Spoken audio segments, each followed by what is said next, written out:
author of Wholesome Vegan Cookbook.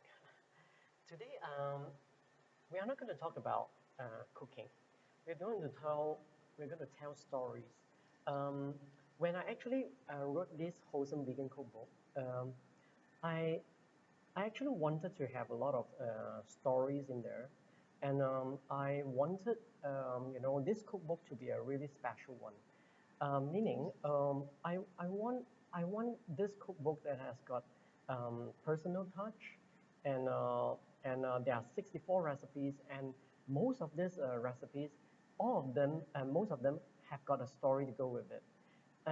It is very interesting to have the story told to you so that you can relate better the frequency, the why, how this actually this recipe will benefit you because the origin of this recipe, the story of it, will let you have a better appreciation how actually, even though not from a technical side, but from your own so-called immersion in vegan culinary um, so-called learning, right?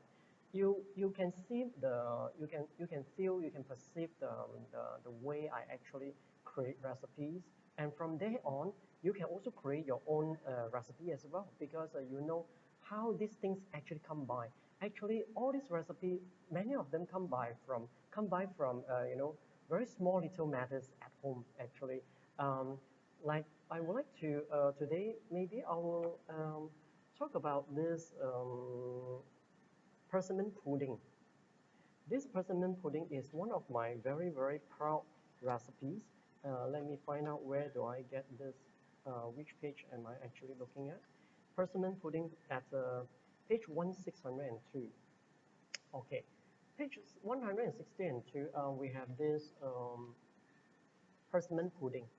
Okay, persimmon pudding, seriously, um, it is the one and only and the first uh, in the world. Why is that so? Why am I so confident that it's the first and only? Because when I first started to be a vegan, like maybe 18 years ago, in 2002 September, that was the time I actually went vegan, and I was very desperate for healthy recipes because if you have been with me in the past 20 years, you notice that a lot of vegetarian or vegan out there, they are not particularly healthy. Mm, I happen to be lucky enough to learn from quite a few teachers, and they told me what are the not, what are the do, what are the don'ts, what are to be avoided, and all this. So when I look at all those things out there, I decided to make my own. But when I wanted to make my own, uh, being a beginner, I started from scratch, and I wanted some guidance. Of course, my teachers gave me a lot of guidance, but that was not enough. So I had to read a lot of books, and there will be times that you see me on the weekend. I'll sit, I will be sitting on the floor in a bookshop. Like that time was in Singapore, Borders. This bookshop has got huge collection of vegetarian and vegan cookbooks, and there were like maybe 4 shelves of it, and really really substantial. So I would spend afternoons reading it at a bookshop, and flip through all the interesting recipes. Interesting meaning they're healthy and creative, and they don't resort to high heat. They don't resort to mock meat. They don't resort to a lot of so-called flavoring. You know, even though there are a lot of vegan recipes out there, cookbook. I mean, they do a lot of so-called, I wouldn't say cheating, but shortcut by telling you that you should use this sauce that goes very well.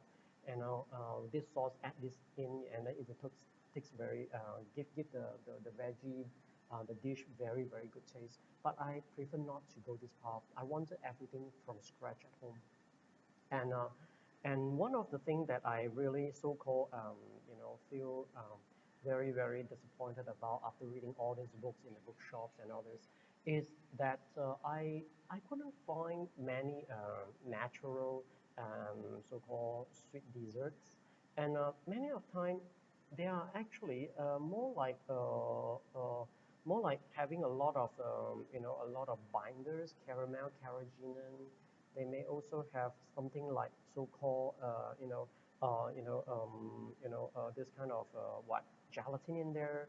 They may even have a lot of whatever not you can claim actually. So I decided not to, sometimes they put in pectin in order to make the jam. And when they make pudding, they will put in the jam. Make pudding, they put in the pectin actually. So I, I, I couldn't accept that. So I decided to do my own research. And because I'm from a biomedical research background, I'm very strong in my biology and all this. So sometimes, when I read some books and they say, oh, when you make this jam, you have to put in the pectin powder, which is a commercial pectin and all this refined pectin, which that already sends the shivers down my spine. I didn't want to.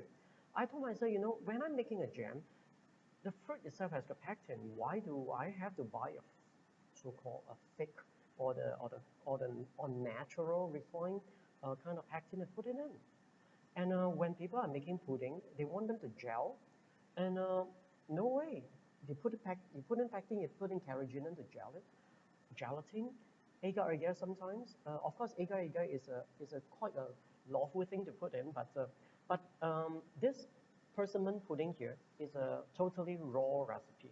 So that was the time I was on the endeavor of so-called raw food kind of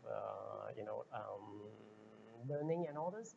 So I wanted my pudding to be totally raw as well. I don't want anything that put through heat above 50 degrees. And of course, if you're going to put in your agar-agar to actually, to bind your jelly and all this, of course, you're going to heat it until like 89 degrees or 90 degrees minimum. So I didn't want that too. And I told myself I'm going to use natural pectin to bind my own jelly, bind my own pudding.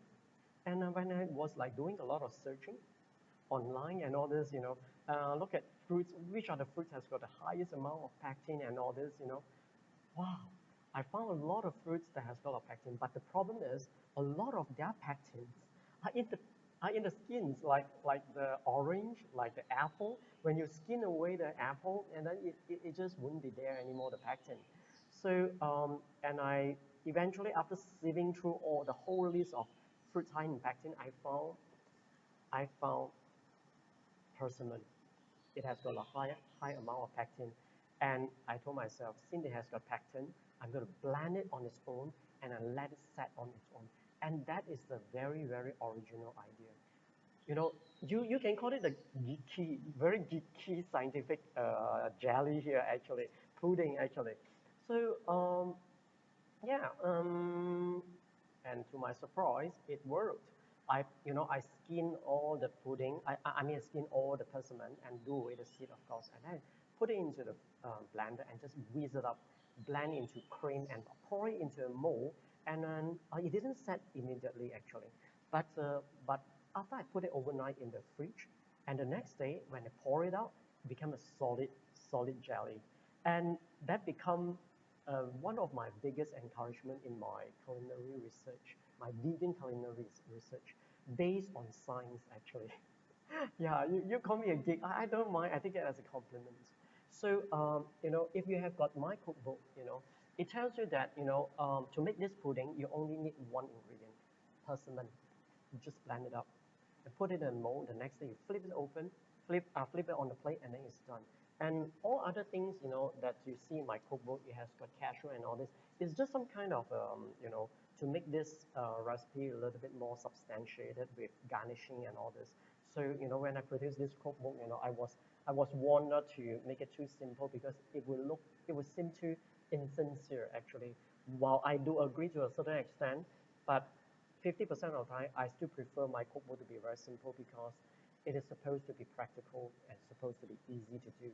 So I hope you enjoy this story today, and hope this will also motivate you to contact me to get a copy of it because there are more episodes to come. I'm going to tell you all the stories of my recipes. Okay, see you next time.